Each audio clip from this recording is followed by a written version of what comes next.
So what's in store at the NPC that starts this weekend?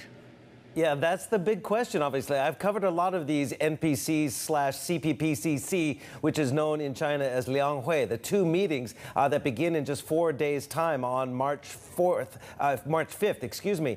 with, of course, the big gathering of party officials as well as government officials in Beijing.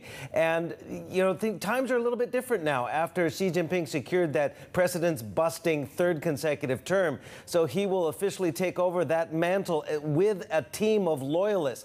Gone are the days of a standing committee and consensus building. Now it is about a consolidation of power of Xi Jinping. And he has alluded to that consolidation of power by saying that he is going to essentially accelerate reform of many government institutions, including, of course, oversight of the financial industry. He says that will happen at a relatively intensified manner. Now, keep in mind the two gentlemen who are going to be really overseeing financial and economic development are two of his staunchest loyalists. He Lifeng is likely taking over from Liu He as economic czar. He is the National Development and Reform Commission chairman, the NDRC, as well as premier will be Li Qiang, which oversees economic development. Both are loyal supporters, as I said, of Xi Jinping. So broad reform will be on the agenda. We don't have the specifics, but the tea leaves indicate that it's going to be likely the economic development and reform will likely be put more under party control, the CPC control, rather than controlled by the state institutions. So we'll have to see. But of all the National People's Congresses that I have covered, this perhaps is shaping up to be one of the more consequential ones. She has consolidated power quite clearly within the party. What about broader domestic support? That's a good question.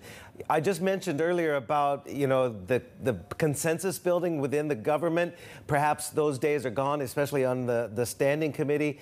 But where are the, you know, checks and balances? Well, that might come from society. We saw unprecedented uprisings following, of course, COVID-0 lockdowns and the sheer pain that was being felt across China, in all corners of China. We saw those protests, and that was kind of a referendum, if you will, Chinese style. It's very hard metric to determine how much support Xi Jinping has, but anecdotally and empirical evidence indicates an increasing number of people, most noticeably in the commercial center of Shanghai, which bared that 2-month lockdown earlier last year, that support perhaps for Xi Jinping, skepticism of his policies are probably mounting. So when you get, and we've interviewed, Bloomberg News interviewed a number of people on the streets of Shanghai, at least 12 of them, and there is a deep cynicism, if you will, and skepticism of the path forward under Xi.